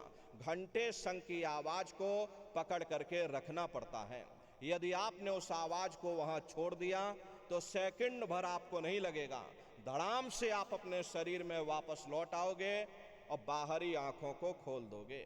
इसलिए प्रेमी भाई बहनों, शब्द को पकड़ करके रखना पड़ता है। तो ब्रह्मा जी का दर्शन करने के बाद फिर शब्द को पकड़ करके फिर जब आप ऊपर चढ़ोगे उसी के ऊपर विष्णु लोक आएगा। और प्रेमी भाई बहनों, विष्णु लोक सतोगुणी स्थान है, वहाँ के मालिक विष्णु जी, उनका बड़ा मनमोहक स्वरूप है। उनकी 4 भुजाएं हैं और चारों भुजाओं में शंख गदा पद्म और चक्र सुशोभित हैं। और आप क्षीर सागर में लक्ष्मी जी के साथ विराजमान। ये तीनों देवता ब्रह्मा विष्णु महादेव अपने अपने लोक में बैठ करके राज्य कर रहे।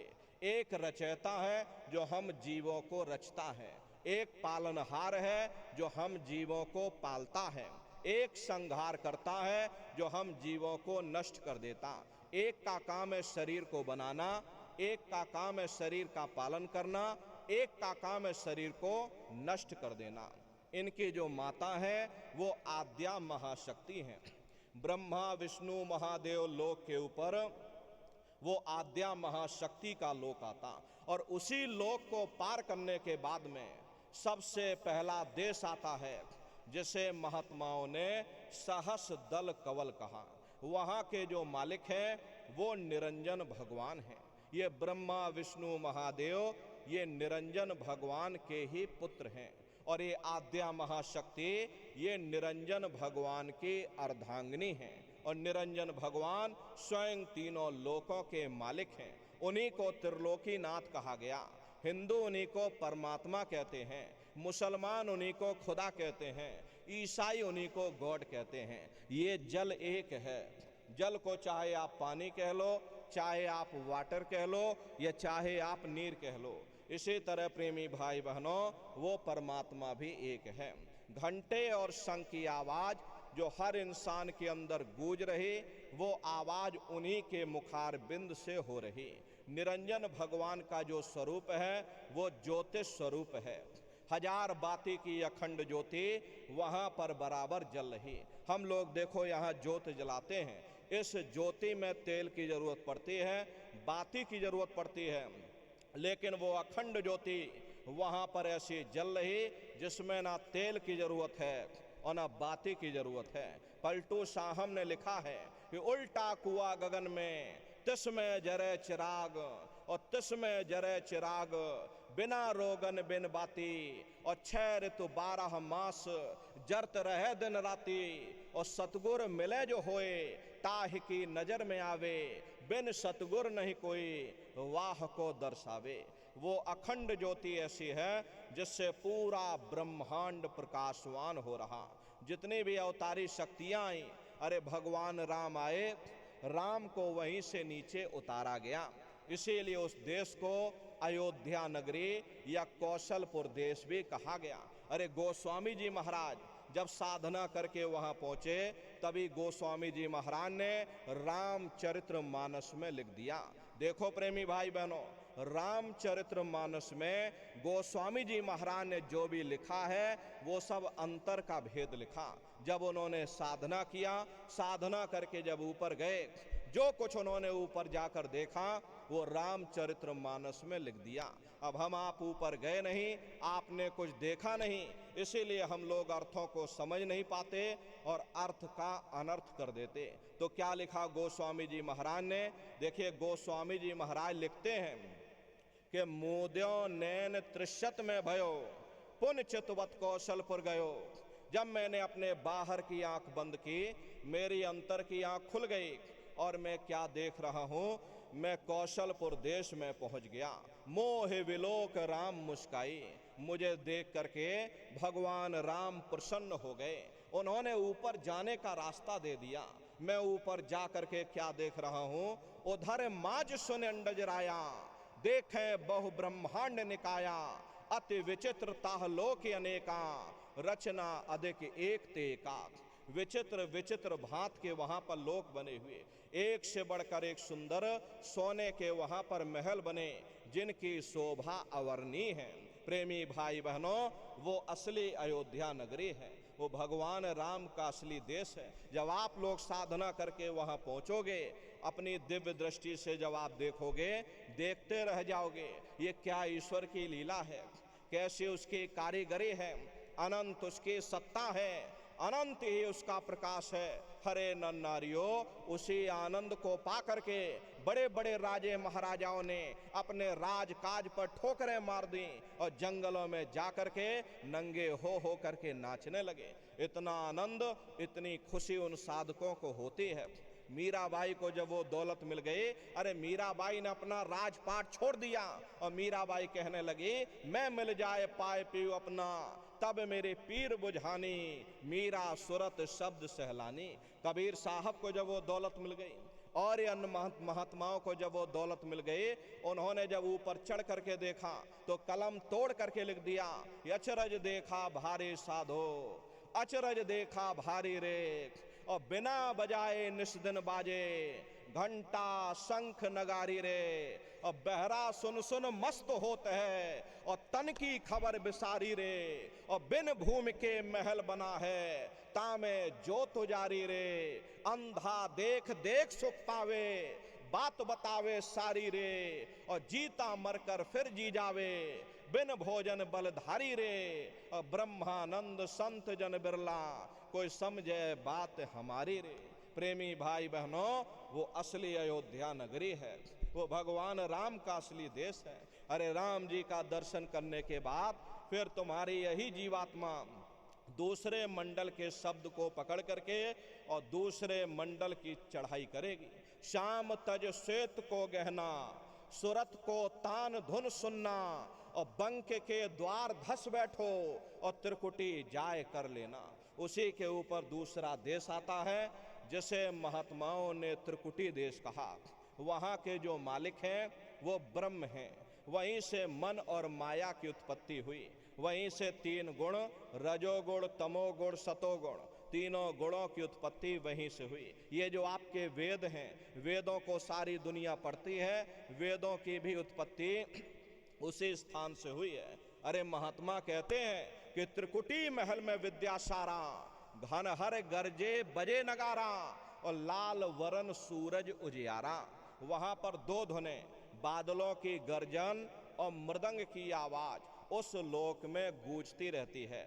जैसे पहले स्थान पर भगवान राम के देश में घंटे और शंख की आवाज गूंजती है, ऐसे दूसरे मंडल पर यानी कि ब्रह्म के देश में बादलों की गर्जन और मृदंग वहां पर बजता रहता है। ओम का जाप बराबर वहां पर होता रहता। ब्रह्म का जो स्वरूप है, लाल वरण सूरज उजियारा। ये सूरज कुछ नहीं है, ऐसे लाखों लाख सूर्य इकट्ठे करोगे तो वहां का एक सूर्य बनेगा।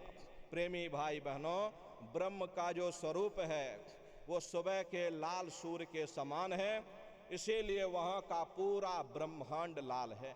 जहां तक आपकी निगाह जाएगी ब्रह्म देश में चारों तरफ आपको लाल ही लाल नजर आएगा। महात्मा जब साधना करके वहां पहुंचे तभी महात्माओं ने लिख दिया, लाली मेरे लाल की, और जित देखूं तो लाल, लाली देखन में गई, मैं भी हो गई लाल। वो पूरा ब्रह्मांड लाल है। तो जितने साधक वहां पहुंच जाते हैं उन सभी को योगेश्वर कहा जाता है। योगेश्वर की पदवी उन्हीं को मिलती है जो ब्रह्म स्थान तक पहुंच रखते हैं। जैसे व्यास जी हुए, वशिष्ठ जी हुए, वाल्मीकि जी हुए, इन सब की पहुंच वहीं तक थी। इसीलिए कहा गया कि बाल्मीक भय ब्रह्म समाना। जब इनकी जीवात्मा वहां पहुंची और जब इन्होंने ब्रह्म का दर्शन किया तो इनका स्वरूप भी ब्रह्म के समान यानी कि ब्रह्म स्वरूप हो गया। तो जितने साधक वहां पहुंच जाते हैं उन सभी को योगेश्वर कहा जाता है। योगेश्वर भगवान श्री कृष्ण उसी देश में वास करते हैं। ये जो ब्रह्म देश है वो श्री कृष्ण भगवान का ही देश है और श्री कृष्ण भगवान वहीं पर रहते हैं। प्रेमी भाई बहनों, श्री कृष्ण भगवान का दर्शन करने के बाद फिर तुम्हारी यही जीवात्मा तीसरे मंडल की आवाज को पकड़ करके और तीसरे मंडल की चढ़ाई करेगी। आगे पहुंची सुन झंकार, ररंकार धुन सुनी पुकार, आगे श्वेत शून्य है भाई, मान सरोवर पैठ नहीं। उसी के ऊपर तीसरा देश आता जिसे महात्माओं ने शून्य देश कहा, उसी को रारंग देश कहा जाता, उसी को अक्षर और नेति कहा जाता। वहाँ के जो मालिक हैं वो रारंग पुरुष यानी कि पर ब्रह्म पुरुष हैं। वहाँ किंगरी और सारंगी दो धुनें उस लोक में गूंजती रहती हैं। पर ब्रह्म पुरुष का जो स्वरूप है वो पूर्णमासी के चंद्रमा के समान बड़ा ही मनमोहक स्वरूप है। इसी स्थान पर प्रेमी भाई बहनों एक बहुत बड़ा अमृत का सरोवर बना है जिसे महात्माओं ने मान सरोवर कहा। जब तुम्हारी ये जीवात्मा उस मान सरोवर में जाकर स्नान कर लेगी तो जन्म जन्मांतरों के तुम्हारे मैले पाप कर्म साफ हो जाएंगे। अरे यहाँ के पानी से तुम्हारे कर्मों की सफाई नहीं होने वाली, ये बाहर का पानी आपके शरीर के मैल को धो सकता है, लेकिन जो पापों का मैल है, जो अंतःकरण में ये जो कर्मों की गंदगी जमा है, वो जब साफ होगी जब आप तीसरे मंडल पर पहुंच करके उस गंगा में डुबकी लगाओगे। उसमें स्नान करने के बाद ये जीवात्मा हंस रूप हो जाती है। हंसन मिले हंसा हुई जाए, मिले जो अमी आहारा है। जीवात्मा का खुद का प्रकाश उस अमृत के सरोवर में स्नान करने के बाद में 16 सूर्य के बराबर हो जाता। तो फिर यही जीवात्मा चौथे मंडल के शब्द को पकड़ करके फिर चौथे मंडल की चढ़ाई करती है। 2 पर्वत के संग निहारो और भंवर गुफाते संत पुकारो। 2 पर्वतों को पार करने के बाद में वो बड़ा सुंदर देश आता है जिसे महात्माओं ने भंवर गुफा कहा। वहाँ के जो मालिक हैं वो सोहंग पुरुष हैं। वहाँ बंसी यानी मुरली की मधुर ध्वनियाँ सदा उस लोक में उच्चारण होती रहती हैं। और सोहंग पुरुष का जो स्वरूप है वो दोपहर के सूर्य के समान महाप्रकाशवान स्वरूप है। प्रेमी भाई बहनों, सोहंग पुरुष का दर्शन करने के बाद ताके परे धाम सतनामा और बीन बजे सतलोक ठिकाना। सोहंग देश के ऊपर वो 5वां देश आता जिसे महात्माओं ने सचखंड देश कहा। वो सचखंड देश अजर अमर अविनाशी सदा एक रस रहने वाला देश है। वहाँ न काल है, न कर्म है, न दुख है, न संताप है, न पुण्य है, न पाप है। जो जीवात्माएं वहाँ पर पहुँच जाती हमेशा के लिए जन्म मरण के बंधनों से आज़ाद हो जाती। वहाँ के जो मालिक हैं वो सतपुरुष भगवान हैं जिनके रोम रोम में खरबों खरब सूरज चांद सितारे प्रकाशवान। वही हमारे आपके सच्चे मालिक हैं, वही हमारे आपके सच्चे पिता हैं। हमको आपको वहीं से नीचे उतारा गया और फिर शब्द को पकड़ करके शब्द शब्द पौड़ी पर चढ़कर पहुँचो सचखंड सतनाम। तो शब्द कब पकड़ में आएगा? जब आप लोग भजन करोगे। और भजन कैसे किया जाएगा जरा अच्छी तरह समझ लो। ये आँख और कान को बंद कर लेना, लेकिन मन को रोकिएगा। ऐसे समय पर आपका ये मन जरूर भागेगा। अभी आप यहाँ सत्संग में बैठे हो, शरीर यहाँ बैठा, लेकिन मन आपका सारी दुनिया में भाग रहा। कोई बाल बच्चों को घर में छोड़कर आया, मन बाल बच्चों में पहुँच गया। कोई दुकान दफ्तर छोड़ करके आया, मन दुकान दफ्तर में पहुँच गया। कोई खेती बाड़ी छोड़ करके आया, शरीर बेचारा यहाँ बैठा, लेकिन मन खेत में जुताई कर रहा। तो ऐसे भजन से कोई लाभ नहीं होगा। जिन्होंने मार मन डाला उन्हीं को सूरमा कहना। अगर दुनिया में कोई हमारा दुश्मन है वो केवल तुम्हारा अपना ये मन है। ये मन रूपी रावण कब मरेगा? जब 9 द्वारों पर फतेह हासिल करके तुम यहाँ 10वें द्वार पर चढ़ जाओगे, तब सही मायने में दशहरा मनाई जाएगी। अरे बाहर की दशहरा नहीं है जो लकड़ी का रावण बना देते हो और फूंक फांक करके घर चले आते, कहते भाई हमने रावण मार दिया। महात्माओं ने कहा था भाई सही मायने में तुम दशहरा कब मनाओगे, जब 9 द्वारों पर फतेह हासिल करके तुम यहाँ 10वें द्वार पर चढ़ जाओगे, तब सही मायने में विजयदशमी मनाई जाएगी। तब ये मन रूपी रावण मरेगा और तब तुम्हारी ये जीवात्मा, इसी जीवात्मा को महात्माओं ने राम भी कहा। हम कोई अपने मन से नहीं कह रहे। अरे आपके धर्म ग्रंथों में भी लिखा, एक राम दशरथ का बेटा, एक राम घट घट में लेटा, एक राम का शकल पसारा, और एक राम है सबसे न्यारा। एक वो राम है जो अयोध्या के वासी हैं, और एक राम घट घट में लेटे, यानी हमारी आपकी ये जीवात्मा जो हर एक के अंदर मौजूद है। महात्माओं ने कहा भाई एक वो राम है, और एक राम का शकल पसारा, यानी पहले स्थान के मालिक वो निरंजन भगवान जिनको दुनिया त्रिलोकीनाथ कहती है, जिनका ये पूरा पसारा, ये पूरा संसार है। महात्माओं ने कहा भाई एक वो राम है, और एक राम है सबसे न्यारा, 5वें स्थान के मालिक वो सतपुरुष भगवान जो हमारे आपके सच्चे पिता हैं। महात्माओं ने कहा भाई एक वो राम है। तो महात्मा तो उस राम की महिमा गाते हैं। मोटी बात आप पकड़िए, ये भजन कैसे करोगे, ये आँख कान को बंद कर लेना, ऊंचा ध्यान दे करके सुनिएगा। शुरू में सीटी जैसी आवाज़ आप सभी को सुनाई पड़ेगी, उसे आप पकड़ लेना, सुनते रहना। कुछ समय बाद में दोबारा आपको अनुभव होगा कि कहीं बड़ी दूर से एक महीन आवाज़, घंटे और शंख की आवाज़ हमारे कानों में बज रही, और जब घंटे शंख की आवाज़ आपको अपने अंदर सुनाई पड़ने लग जाए, तब आप सीटी की आवाज़ को छोड़ देना और घंटे शंख की आवाज़ को पकड़ लेना। एक बार प्रेमी भाई बहनों आप उस आवाज़ को पकड़ लो, फिर वो आवाज़ आपको नहीं छोड़ेगी, खींच करके शरीर से बाहर कर देगी। रोज आना, रोज जाना, रोज ब्रह्मांडों की सैर करना, रोज देवी देवताओं के दर्शन करना, रोज घर बैठे भगवान राम का दर्शन करना, रोज भगवान कृष्ण का दर्शन करना, और घूम करके फिर अपने शरीर रूपी घोंसले में वापस आ जाना। तो सुमरन, ध्यान और भजन नित्य नियम से आप लोग करिएगा। रास्ता सच्चा है, आप करोगे आपको अनुभव होगा, लेकिन नियम से रोज करिएगा, नागा नहीं होना चाहिए। अरे आप शरीर को भोजन देते हो, सुबह दोपहर शाम रात खाते रहते हैं, लेकिन कभी आपने विचार ये नहीं किया, ये जीवात्मा जो जन्म जन्मांतरों से बेचारी भूखी प्यासी बैठी है, कभी अपनी जीवात्मा को आपने भोजन नहीं दिया। अरे इसका भोजन भजन है, इसका भोजन शब्द है, इसका भोजन नाम है। अपना ये नियम बनाओ कि पहले हम अपनी जीवात्मा को भोजन देंगे, फिर अपने शरीर को भोजन देंगे। अगर ये नियम बन गया, अरे आपका लोक बन जाएगा, अरे आपका परलोक बन जाएगा। प्रेमी भाई बहनों, उस मालिक को पाने के लिए तुम्हें कोई घर बार नहीं छोड़ना, समाज नहीं छोड़ना, जात बिरादरी नहीं बदलनी। ये जात पात के रगड़े झगड़े ये हमारे अपने नहीं है, ये सिर्फ हमारे मन की खुराफात है।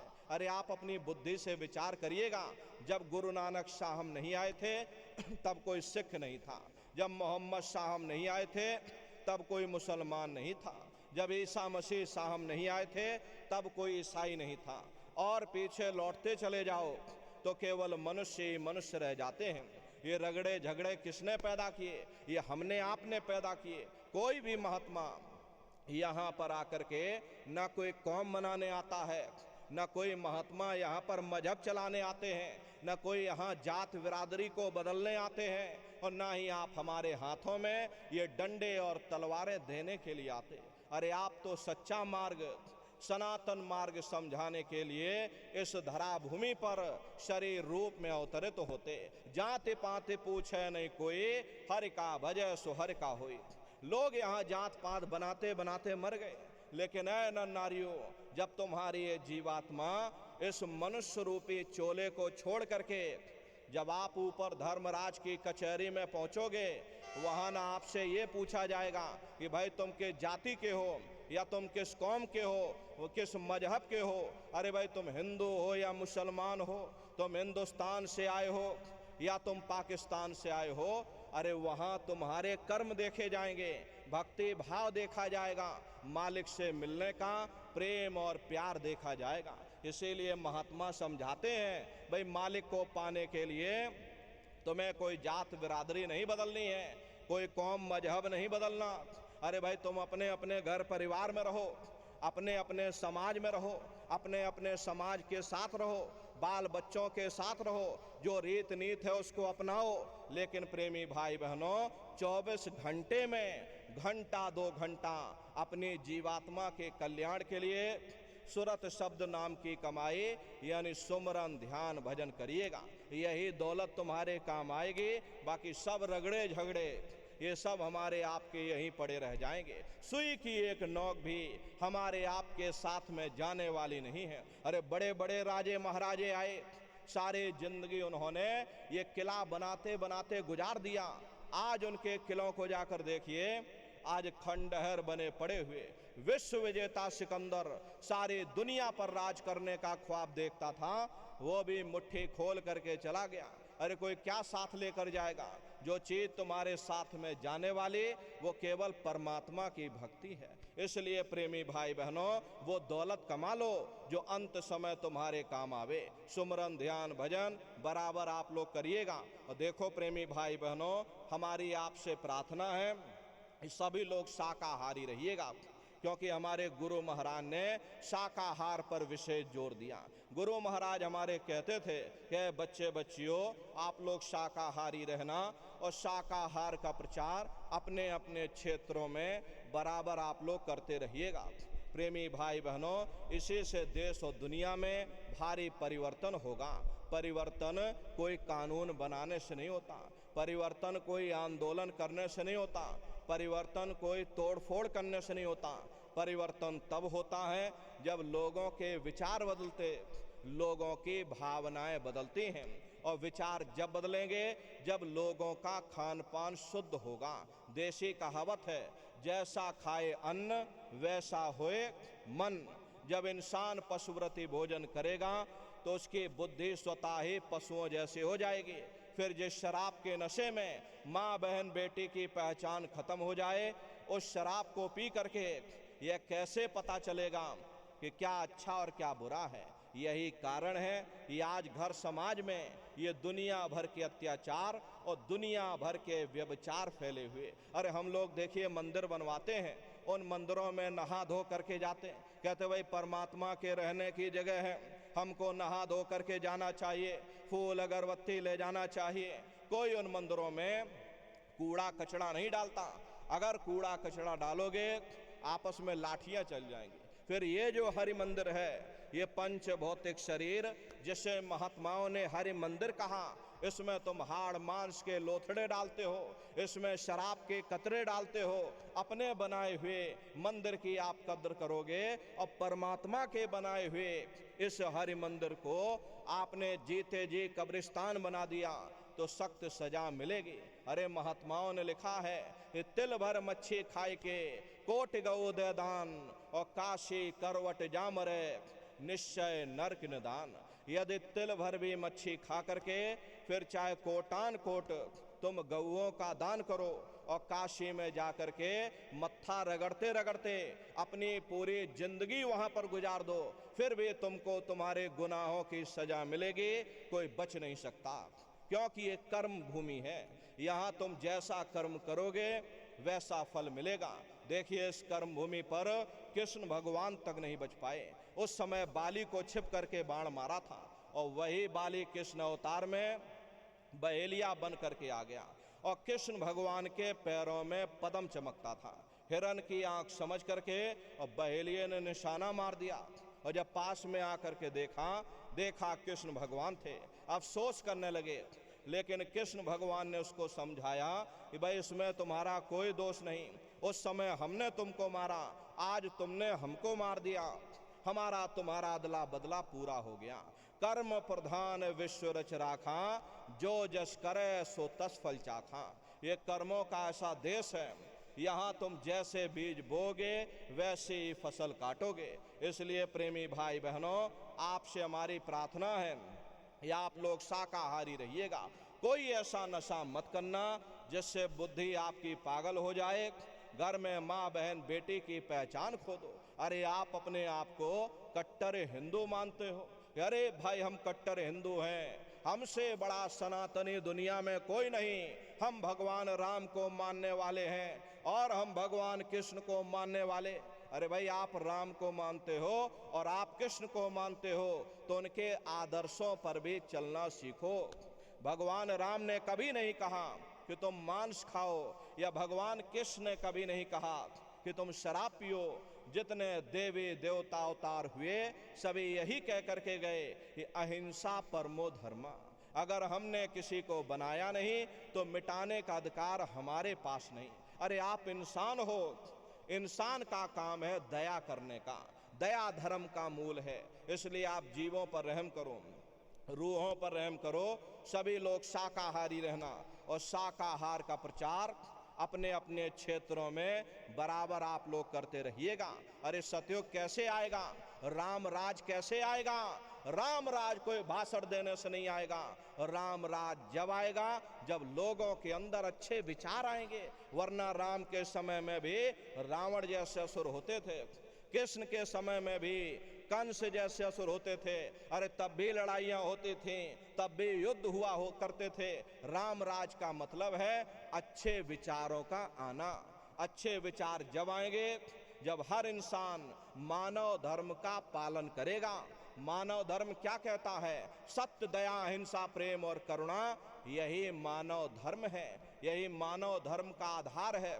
जब मानव के अंदर मानवीय गुण आ जाएंगे तब सही मायने में देश में राम राज आ जाएगा। इसीलिए महात्माओं ने कहा है भाई राम राज को लाना है तो पहले मानव धर्म अपनाना है, मानव को पहले मानव धर्म अपनाना पड़ेगा। इसीलिए हमारे गुरु महाराज कहकर गए, बच्चा गांव गांव जा करके तुम हमारे संदेशों को पहुंचाओ, गांव गांव में सत्संग होने लग जाए, गांव गांव के लोग शाकाहारी हो जाएं, गांव गांव के लोग सदाचारी हो जाएं, गांव गांव के लोग चरित्रवान हो जाएं, आंखों में माँ बहन बेटी की पहचान कायम हो जाए। तो जब हमारा ये गांव बदल जाएगा तो ये पूरा समाज बदल जाएगा, निश्चय ही कलयुग में सतयुग आ जाएगा। इसलिए प्रेमी भाई बहनों, धर्म के प्रचार में आप सभी लोग अपना अपना योगदान दीजिएगा। और देखिए प्रेमी भाई बहनों, हमारे गुरु महाराज का आश्रम कृष्ण भगवान की नगरी यानी कि मथुरा में है। हमारे गुरु महाराज ने अपने गुरु की याद में यानी पूज्य दादा गुरु महाराज की याद में मथुरा दरबार में बहुत विशाल मंदिर बनवाया।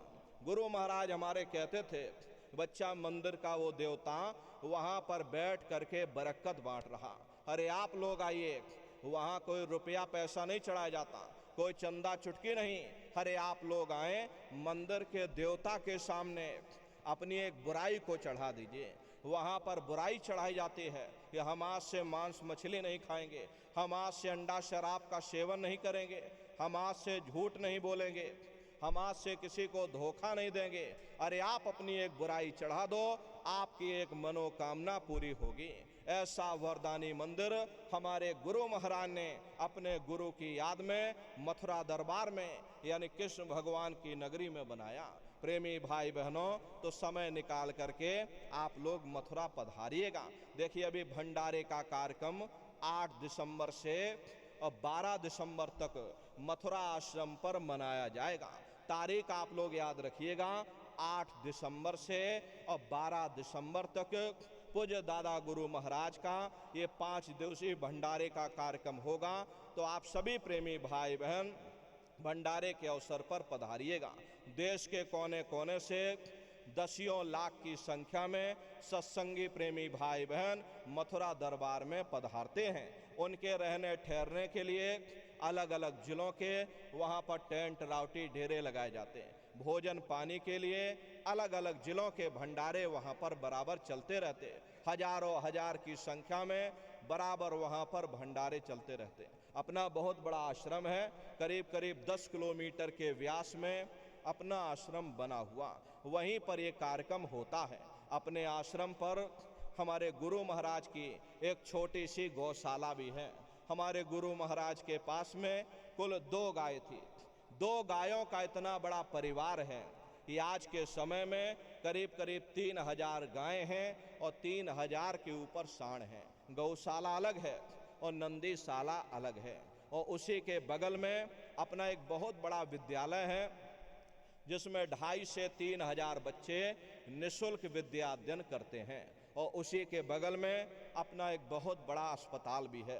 प्रेमी भाई बहनों, वो गुरु महाराज की कर्म भूमि है। तो समय निकाल करके गुरु महाराज के दरबार में आप लोग पधारिएगा। ये भंडारे का कार्यक्रम है 8 दिसंबर से 12 दिसंबर तक। आप सभी प्रेमी भाई बहन भंडारे के कार्यक्रम में पधारिएगा। अपने अपने बच्चों को भी साथ में लेकर के आइएगा। प्रेमी भाई बहनों, हम लोग ये सोचने लगते हैं कि अरे बच्चों को क्या करेंगे ले जाकर, ये बच्चे छोटे हैं, इनको घर में रहने दो, इनको पढ़ाई लिखाई करने दो।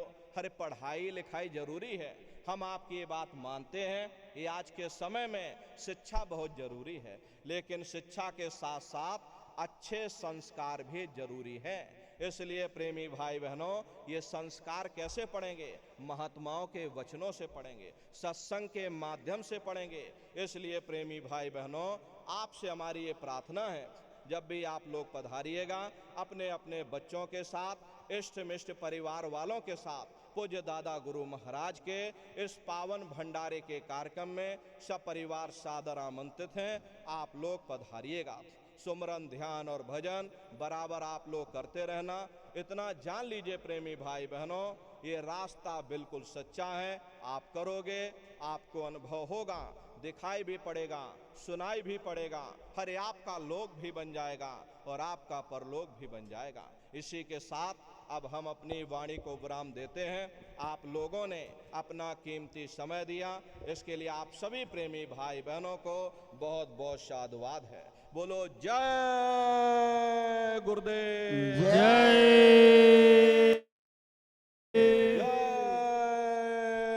गुरुदेव, जय।